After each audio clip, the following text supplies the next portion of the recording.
함께 봉독드릴 하나님의 말씀은 출애굽기 17장 6절입니다. 내가 호렙산에 있는 그 반석 위 거기서 내 앞에 서리니 너는 그 반석을 치라. 그것에서 물이 나오리니 백성이 마시리라. 모세가 이스라엘 장로들의 목전에서 그대로 행하니라. 아멘.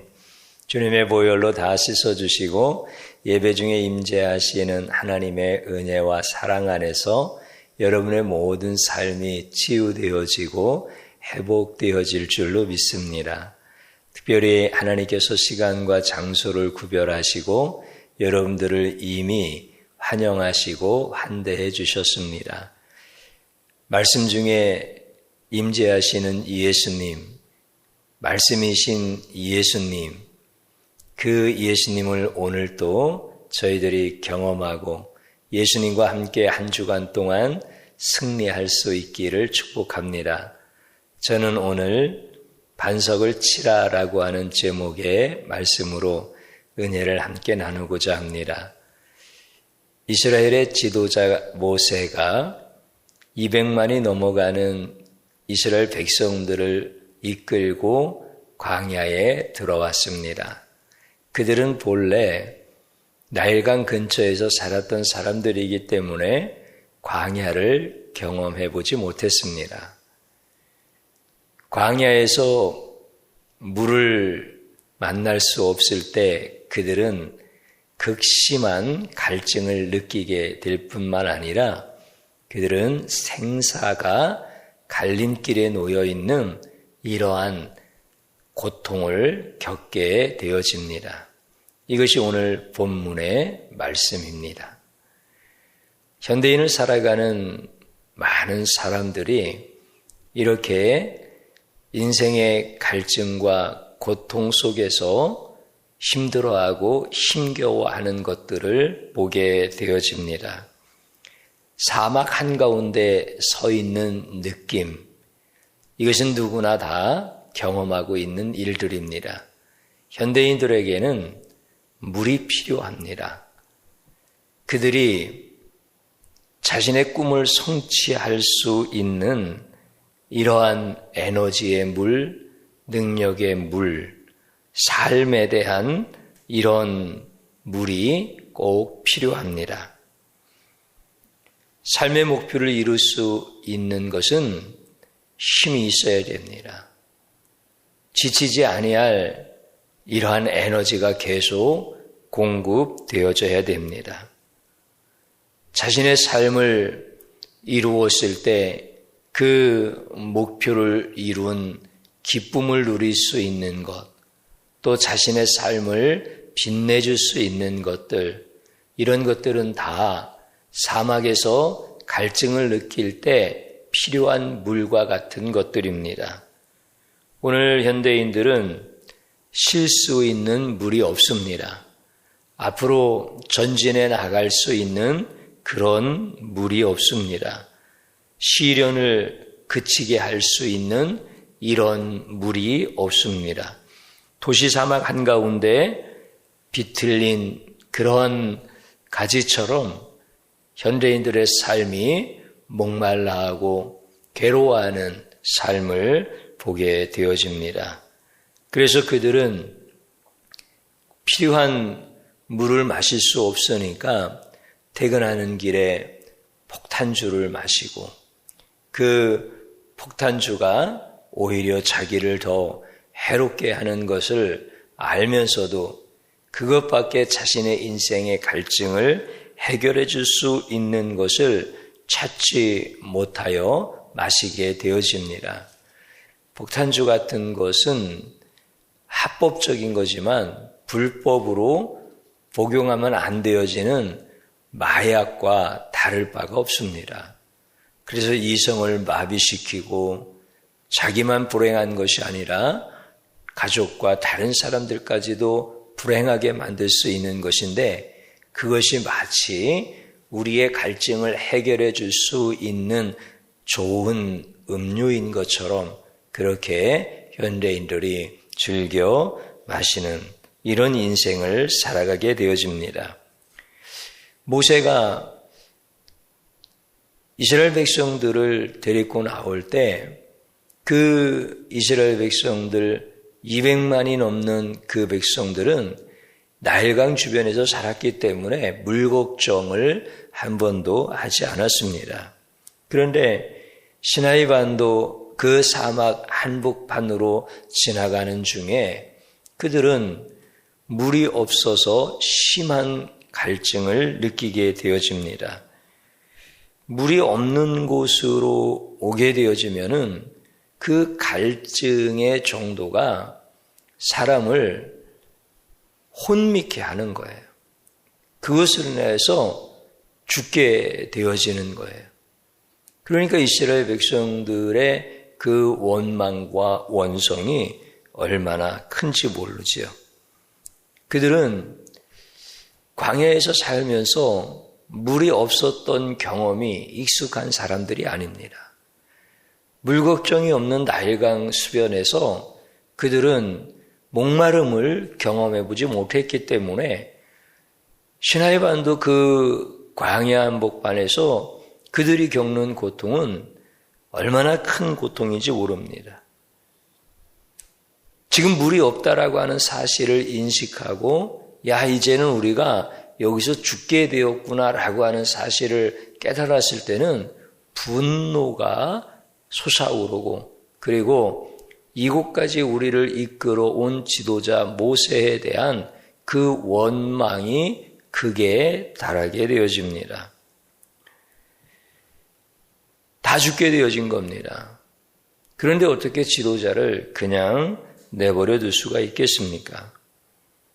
이런 상황에서 모세는 하나님 앞에 엎드려 기도하게 되어집니다. 하나님은 그 모세를 향하여서 말씀을 해 주시는데 시내산 앞으로 나오라고 말씀하십니다. 그리고 반석이 있는데 그 반석 앞에 서라 그리하면 내가 그 반석에서 물을 내리라 이렇게 말씀을 하십니다. 하나님께서 모세에게 계곡으로 가라 이렇게 말씀하신다면 이해가 되어집니다. 그리고 삽을 가지고 물이 나올 만한 곳을 찾아서 파라. 그러면 하나님의 말씀이 이해가 되어지는데 오히려 돌 무더기가 있는 돌산 앞으로 나와서 반석 앞에 서라. 그리하면 그 반석에서 내가 물을 내주겠다라고 말씀하시는 하나님을 어떻게 신뢰할 수 있겠습니까? 모세는 이스라엘 백성들 그들 사이로 장로들과 함께 하나님이 지시하는 곳으로 가서 하나님이 물을 내시기를 기다리는데 백성들 앞에 서 있는 모습이 얼마나 초라한지 모릅니다. 그리고 백성들 앞에 서 있는 장로들도 고개를 들 수가 없습니다. 모세 지도자가 잘못하면 장로들이 그것을 뜯어 말려서라도 하지 못하게 했어야 되는데 그들은 모세가 하는 일에 마치 장단을 맞추듯이 아무런 말도 하지 아니하고 결국은 백성들이 다 죽을 수밖에 없는 물이 없는 사막 한가운데 서게 되었으니 이스라엘 지도부 전체가 잘못한 거고 이렇게 되었으니 모세를 끌어내려야 되고 돌로 쳐 죽여야 되고 그에게 있는 권세와 모든 권위를 다 빼앗고 그리고 지도자를 세워서 애굽으로 돌아가야 된다라고 하는 것이 백성들의 생각이었습니다.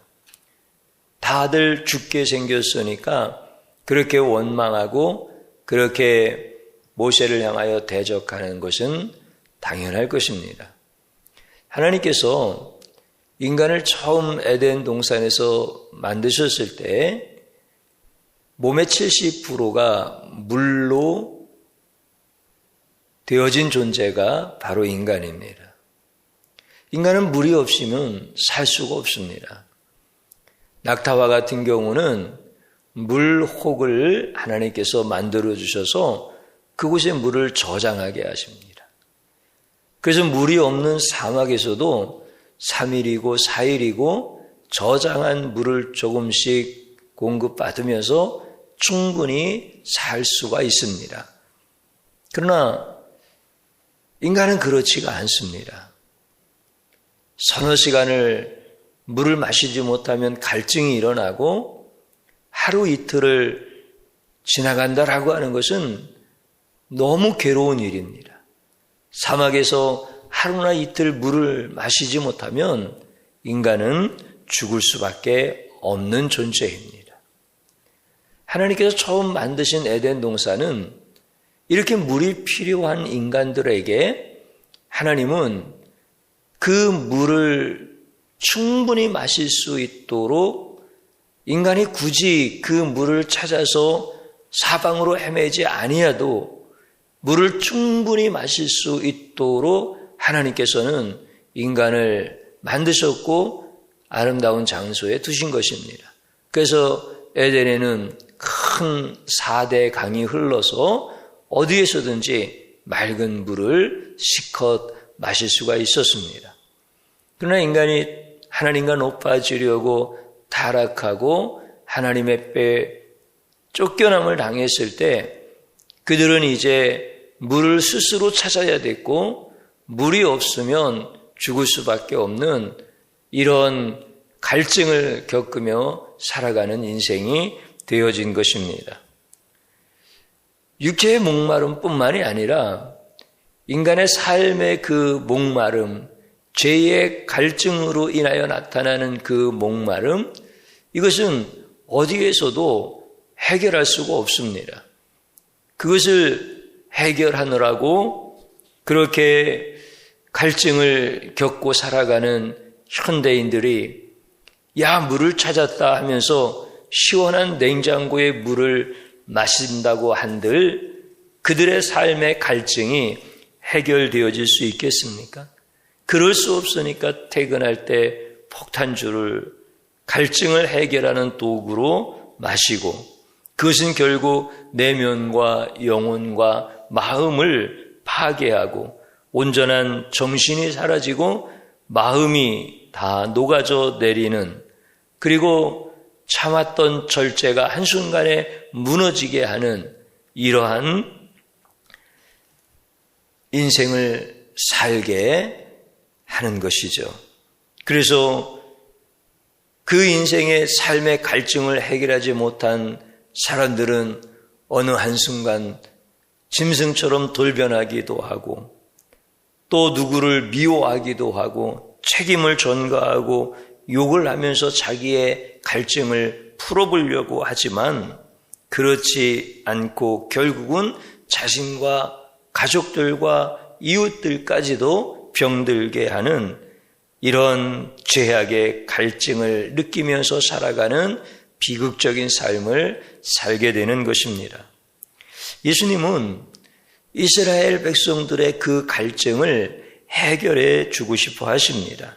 그들에게 물을 주고 싶어 하시는 것이죠. 그런데 사막을 빨리 빠져나가라고 말씀하시지 않았습니다. 오히려 사막 한복판에 있는 돌산 그 호렙산 앞으로 나와서 반석 앞에 서라 이렇게 말씀을 하십니다. 우리 예수님께서는 모세와 또 모세를 대적하는 백성들 그리고 힘없이 고개 숙이고 있는 그 장로들 이들에게 사막 한가운데 반석에서 물을 내주심으로 하나님께 영광을 돌리게 하고 싶으셨던 것입니다. 우리가 읽었던 본문에 있는 말씀을 자세히 한번 더 보면 내가 호렙산에 있는 그 반석 위 거기서 내 앞에 서리니 이렇게 말씀하십니다. 구약 성경에 나타나는 하나님은 다 이격의 하나님이신 예수님이십니다. 이렇게 신학적으로 정의를 내리면 아무 문제가 없습니다. 일격이신 하나님과 삼격이신 성령님 인간의 눈으로 볼 수 없습니다. 그러나 이격이 하나님이신 예수님은 유일하게 인간의 눈으로 볼 수 있는 인간의 몸을 입으신 하나님이십니다. 그렇기 때문에 오늘 모세 앞에서 말씀하시는 분은 이격의 하나님이신 예수님이신 것입니다. 그 예수님이 반석 위에 서 계시겠다 이렇게 말씀하십니다. 그러니까 예수님이 반석 위에 서 계시고 모세가 반석을 칠 때 반석에서 물을 주시겠다라고 이렇게 오늘 예수님이 말씀을 하시는 것입니다. 예수님이 반석 위에 서셨다라고 하는 것은 반석과 하나가 되어진다는 뜻입니다. 반석 위에 예수님이 임재하셨고 반석과 예수님을 하나로 묶으시겠다는 겁니다. 반석과 무관한 것이 아니라 반석과 연관되어졌다라고 하는 이런 의미의 말씀이 되어지십니다. 예수님과 반석이 연합되어 있지 아니하다고 한다면 반석은 아무 의미가 없습니다. 반석에서 물이 나올 수 있는 것이 아닙니다.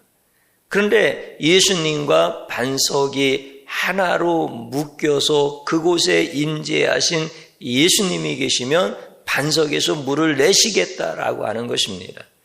그러니까 중요한 것은 예수님이 계시느냐 계시지 않느냐라고 하는 것이 가장 중요한 것입니다. 그것이 인생의 갈증의 문제를 해결하시는 거라는 거예요. 나일강에는 예수님이 안 계십니다. 만약에 나일강에 예수님이 계시다면 그들은 방향을 다시 돌이켜 나일강으로 돌아가야 됩니다. 시나이반도 그 끝쪽 어느 오아시스에 예수님이 계시다고 한다면 이스라엘 백성들은 그곳으로 가서 갈증의 문제를 해결해야 됩니다. 그런데 호렙산 그 돌산 앞에 예수님이 계시면 그 반석 위에서 물을 내서 그들의 갈증의 문제를 해결해 주시겠다라고 하는 것, 이것이 바로 예수님의 방법인 것입니다. 그 반석은 많은 물을 솟구치게 할 수 있을 만큼 지하수와 연결되어진 것이 아닙니다. 그 반석은 그냥 돌에 불과한 것입니다. 그 반석이 물을 내는 것이 아니라 예수님의 몸이 반석과 하나가 되어서 그 반석을 통하여서 물이 나오게 하는 것입니다. 반석의 능력이 아니라 예수님의 능력이라고 하는 것입니다. 예수님의 몸이 반석과 하나로 되었기 때문에 일어나는 놀라운 역사인 것입니다. 예수님이 아무 반석을 통해서라도 역사하시기 때문에 반석에서 물이 나오는 것, 이것은 예수님의 몸이 지금 반석 위에 서 있고 예수님이 그곳에 임재하시고 예수님이 그 문제를 해결하신다라고 하는 뜻입니다. 반석의 능력이 아닙니다. 반석의 신기함도 아니고 반석의 거룩함도 아닙니다. 예수님이 반석 위에 임재하기 때문에 물을 내시는 것입니다. 만약 예수님이 그곳에 임재하시지 않는다면 절대로 물이 나올 수가 없습니다. 만약 임재하시지 않는다고 한다면 모세의 지팡이로 반석을 쳤을 때 반석이 깨어질 수가 없습니다. 어떻게 큰 반석이 나무 지팡이로 친다고 해서 깨어질 수가 있겠습니까? 깨어질 수가 없는 거예요. 그런데 예수님이 임재하시니까 그 지팡이로 반석을 쳤을 때 반석이 쪼개지고 거기에서 물이 나오게 하시는 거죠. 예수님이 서신 곳은 인간의 문제를 해결하는 곳이 되어진다라고 하는 것입니다. 예수님이 어디에 계신가라고 하는 것이 중요한 것입니다. 예수님은 이스라엘 백성들의 고통을 아시고 그들의 문제를 해결해 주시기 위하여 그들이 있는 그곳에 임재하여 주셨던 것입니다. 예수님이 임재한 곳에는 모든 인류에 필요한 것들을 주실 수 있습니다. 예수님만이 모든 문제를 해결할 수 있는 공급처가 되어지는 것입니다. 그 조그마한 반석에서 200만이 넘는 백성들이 마실 수 있는 물을 공급하시는 분은 예수님 뿐입니다. 그 물이 몇 시간 나오다가 중단되어진 것이 아닙니다. 며칠 동안 계속 흐르는 물이었습니다. 그 물은 답답한 물, 탁한 그런 물이 아닙니다. 아주 시원하고 깨끗한 물입니다. 이런 물은 예수님만 주실 수 있습니다. 오직 예수님만이 당신의 전능함으로 모든 사람에게 주실 수 있는 것. 예수님은 전능하신 하나님이기 때문에 그렇습니다. 예수님은 왜 반석을 치라고 말씀을 하셨습니까? 반석을 치게 되면 반석 위에 계신 예수님이 반석보다 먼저 지팡이에 맞게 되어집니다. 반석과 함께 예수님이 맞으시는 겁니다. 반석은 지팡이로 쳐도 깨어지지 않지만 예수님의 몸은 지팡이에 맞으면 깨어지십니다. 그래서 예수님의 몸이 먼저 깨어지심과 동시에 예수님은 반석을 쪼개시는 역사를 우리에게 가르쳐 주시는 것입니다. 반석이 어떻게 지팡이에 의하여 깨어질 수 있습니까? 이것은 상식적이지 않습니다. 이해할 수가 없습니다. 그런데 그 반석 위에 서신 예수님이 지팡이에 맞고 그 몸이 깨어지시고 깨어지신 예수님이 그 반석을 쪼개심으로 그 반석에서 물이 나오게 하시는 거예요. 그래서 그들의 모든 갈증의 문제를 해결해 주십니다. 그분이 죽으심으로 말미암아 이스라엘 백성들에게 물이 공급되어졌다라고 하는 것입니다. 그래서 예수님이 죽으심으로 그들에게 주신 이 생수는 그 극치가 성찬식이 되어지는 것입니다. 예수님의 보혈이 생수가 되어지는 것이고 예수님이 죽으심으로 인간의 갈증의 모든 문제를 해결해 주시는 이 일이 계속 기억되어지고 지금도 하나님의 역사로 이어져 오는 것이 성찬식인 것입니다. 우리 예수님께서 지팡이에 맞아서 몸이 깨어지신 거예요. 모세에게 지팡이로 반석을 치라 이렇게 말씀하실 때 모세는 모든 인류의 대표를 의미하는 겁니다. 그래서 모든 인류는 예수님의 몸을 깨트린 그런 자들입니다. 그래서 예수님께서 십자가에서 죽으셨을 때 노마의 병정이 예수님을 십자가에 못 박은 것이 아니라 우리가 십자가에 못을 박은 것입니다. 예수님은 누구에 의해서 죽으시는 분이 아닙니다. 스스로 죽으셔서 우리에게 생수를 주신 분이 바로 예수님이. 오늘 우리의 죄악이 예수님을 십자가에 못 박은 겁니다. 우리 인생의 갈증이 예수님을 그렇게 참혹하게 십자가에서 죽인 것입니다. 예수님은 우리에게 보혈의 생수를 주시려고 모세에게 지팡이로 치라라고 이렇게 말씀하셨던 것입니다. 생명이라고 하는 것은 예수님의 몸이 깨어지면서 거기에서 나온 생수가 우리에게 영원한 생명수로 전달되어질 때 비로소 생명이 살아나는 것입니다. 생명을 잃은 자는 스스로 생명을 찾을 수가 없습니다. 누군가의 도움이 필요한 것입니다. 예수님의 그 생명이 깨어지면서 그 생명을 우리에게 전가시켜 줌으로 말미암아 우리가 비로소 생명을 가지고 살아가는 존재가 되어지는 것입니다. 하나님께서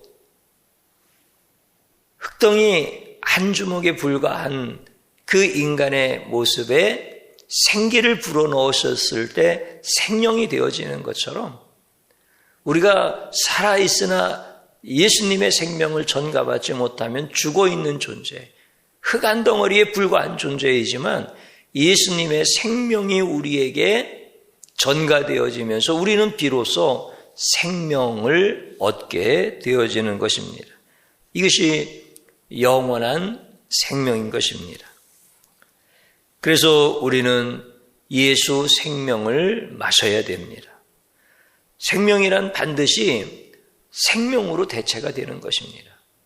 내 생명을 살리기 위하여 예수님의 생명이 내게 전가되어져야만 되는 것입니다. 예수님의 생명이 나에게 전가되어지기 위하여 예수님은 자기의 몸이 깨어져야 했고 거기에서 생수가 흘러 이스라엘 백성들을 갈증의 문제를 해결하시는 것처럼 그 보혈의 생수가 우리에게 전가되어지는 것입니다. 그래서 생명은 생명으로 살리는 것입니다. 우리를 살릴 수 있는 것은 오직 예수 생명뿐입니다. 그 예수 생명이 나에게 임하여 내가 오늘 살아있는 것입니다. 인간들은 이 예수 생명이 전가되어지지 아니하면 미움의 갈증, 교만의 갈증, 음란의 갈증, 살인의 갈증, 도적의 갈증으로 살아가면서 견딜 수 없는 고통 가운데 자기와 모든 사람들을 파멸시키는 자로서 살 수밖에 없습니다. 그런데 예수 생명이 내게 전가되어져서 예수의 생명이 나를 살리기 시작하면 우리는 겸손의 갈증, 사랑의 갈증, 진리의 갈증, 위로의 갈증, 용서와 생명의 갈증이 우리 안에서 일어나 견딜 수 없는 이런 인생으로 살게 되어집니다. 이것이 하나님의 역사입니다. 하나님은 이 일을 정확하게 성취하셨고 이 일에 대하여 말씀하신 그대로 예수 그리스도를 통하여 이루셨던 것입니다. 이스라엘 백성들이 물을 맛볼 수 없는 곳에서 물을 맛보았습니다. 이집트의 나일강 물도 좋기로 유명하지만 그 물과는 비교할 수 없는 호렙산 돌산에서 나오는 그 물, 그곳에 무슨 나무가 있었겠습니까? 그곳에 무슨 계곡이 있어서 그 물맛이 좋았겠습니까?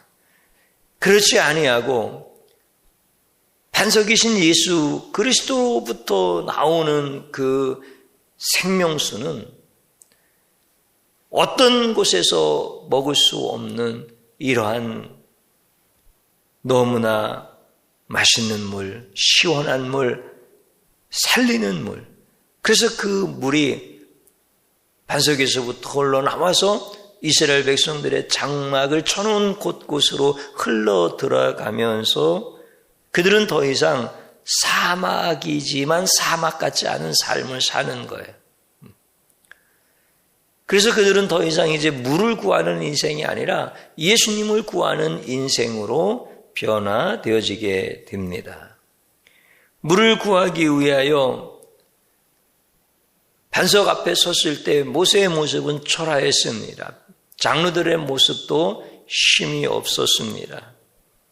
그렇지만 이제 반석을 통해서 물을 내주신 그 예수님의 은혜 앞에서 모세의 얼굴에서는 빛이 나고 장로들에게는 힘이 있고 하나님이 주신 권위가 살아나고 모든 영광을 하나님께 올리며 백성들까지 다 입에서 찬양이 절로 나오는 이런 축복의 삶을 예수님이 주신 것입니다.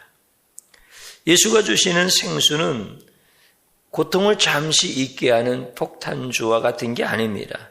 고통에서 잠시 벗어나게 하는 것 같지만 이성을 마비시키고 영원히 망하게 하는 마약과 같지 않습니다. 예수님이 주시는 생수는 모든 아픔을 잊게 하고 죄악을 씻게 하고 마시면 기분 좋고 더 이성적이고 더 지혜로운 생수입니다. 다른 물로는 생명을 줄 수 없지만 예수님이 주시는 그 생수는 우리에게 생명을 주시는 영원한 생명수가 되어지는 것입니다. 이 생명수는 누구든지 다 마실 수 있습니다. 배운 자만 마시는 거 아니고 부자만 마시는 거 아니고 권력 있는 자만 마시는 것이 아니라 예수님 앞에 나오기만 하면 다 마실 수 있습니다. 그러나 예수님 앞에 나오지 아니하면 이 생명수를 마실 수 없어서 죄악의 그 갈증에 붙잡혀 망하는 인생을 살 수밖에 없는 것입니다. 예수님은 자기의 몸을 쪼개서 우리에게 생명수를 주셨습니다. 이제 환경을 바라보면서 사람을 원망하지 말아야 됩니다. 이제 물을 찾고자 그렇게 초조하고 급급한 인생을 사는 것이 아니라 우리에게 생명을 주시고 그 생명수로 우리를 흡족하게 하시는 예수 그리스도를 구하고 찾는 자들이 되어져야 성도들의 삶이 하나님이 주시는 축복의 인생이 되어지는 것입니다. 예수님으로 충만하면 어떤 문제든지 다 해결해 주십니다.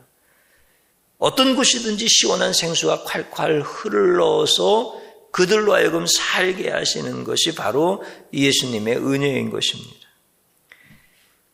우리가 서 있는 그 땅이 불타는 대지이든지 메마른 광야이든지 그것이 중요한 것이 아니라 예수 그리스도께서 그곳에 계신가라고 하는 것이 중요한 것입니다. 그래서 예수로 충만할 때 우리는 예수 그리스도 안에서 그 모든 문제가 풀어지고 시원한 인생으로 살게 하시는 것들을 경험하게 되어집니다. 예수님은 그 자녀들을 갈증, 그 불편함, 그 고통 가운데 죽음이 왔다 갔다 하는 이러한 두려운 가운데 살게 하시지 않습니다. 예수님은 그 자녀들로 하여금 풍족하게 하시고 시원하게 하시고 넉넉하게 하시고 그 생명의 풍성함을 나타내서 살아가게 하십니다. 우리는 예배를 드리면서 세상에서 맛보지 못했던 이 생수를 맛보며 하나님께 찬양을 올려드립니다.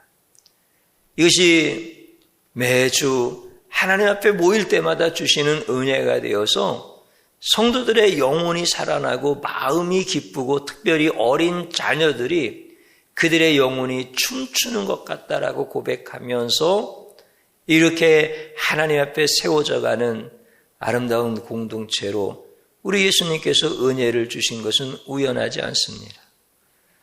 우리는 환경을 구하지 않았고 예수님을 구하였을 때, 물을 찾지 아니하고 예수님을 찾았을 때 당연하게 베풀어 주시는 은혜였습니다. 예수 부흥을 선포하고 회개하기 시작했고 예수 계시에 목말라 했던 성도들이 말씀을 풀어주시는 이 은혜 앞에서 울며 함께 기도할 때 하나님이 주셨던 은혜였습니다. 오늘 이 은혜는 반석에서 물이 끊이지 아니하고 계속 흘러 넘쳤던 것과 같이 성도들의 가정으로 흘러 들어가면서 사랑하는 성도들의 모든 영혼을 복되게 하시고 살아나게 하시고 춤추게 하시는 은혜를 허락해 주시는 줄로 믿습니다. 예수를 충만하시기 바랍니다. 예수 그리스도 안에서 승리하기를 축복합니다. 나는 비록 예수님을 손으로 쳤지만, 지팡이로 쳤지만, 예수님은 당신의 몸을 쪼개서 나에게 생명을 주셨으니 그 예수님이 하신 일이 얼마나 크고 놀라운 은혜입니까? 우리 사랑하는 성도님 여러분, 한 주간도 이 예수님 붙들고 승리할 수 있기를 축복합니다. 저를 따라서 한번 해보시기 바랍니다. 마실 물이 없다고 환경을 불평했습니다. 사람을 원망했습니다. 초조하고 미련하게 살아온 이 죄악을 용서하소서. 진실로 하나님 앞에 회개하는 것입니다. 또 한번 따라서 하시기 바랍니다. 나는 예수님을 내리쳤지만 예수님은 나에게 생수를 주시니 감사합니다. 아멘. 또 한번 따라서 하십시오. 자신의 생명을 깨뜨려 영원한 생명을 전가시켜 주신 예수님을 찬양합니다. 아멘. 마지막으로 한번 더 따라서 해보시기 바랍니다. 반석 위에 서 계신 예수님을 보지 못하면 인생의 갈증을 해결할 수 없고, 반석 위에 임재하신 예수님을 만나면 인생의 사막이 사라진다. 아멘. 주님 한번 부르고 기도하는 자리로 들어갑니다. 주여 감사드립니다. 주님이시여, 나의 죄가 먹물보다도 더 검고 진홍보다도 더 붉으니 주님 앞에 어찌 설 수 있겠습니까? 예수님을 찾아도 시원치 않은데 물을 찾아 모든 인생을 허비하였으니 미련하고 악한 죄가 얼마나 큽니까? 주님 용서하여 주옵소서. 환경을 불평하고 사람을 원망했던 죄악이 예수님 앞에 얼마나 큰지 깨닫게 하여 주시니 고맙고 감사합니다. 진심으로 회개하오니 주님이시여 용서하여 주옵소서. 나는 예수님을 지팡이로 내리쳤지만 예수님의 몸이 쪼개졌지만 예수님은 나에게 생수를 주셨습니다. 나에게 예수님의 생명을 주셨습니다. 주님을 찬양합니다. 주님께 모든 영광 올려드립니다. 미련하고 악한 이기적인 이 죄인을 용서하시고 생명을 전가시켜 주신 주님을 만립이 있어 다 찬양할 수 있겠습니까? 주님 고맙고 감사합니다. 주님만 찬양하게 하옵소서. 예수님의 임재를 보지 못하여 사막 한가운데서 헐떡거리는 어리석은 인생이 되어지지 말게 하시고 예수께서 임재하시는 곳에서 내 인생의 모든 사막이 해결되어지는 것을 보게 하여 주옵소서. 예수님만 찾게 하시고 예수님으로만 충만하게 하시고 예수님과 동행하게 하여 주옵소서. 예수님의 이름으로 기도드리옵나이다. 아멘.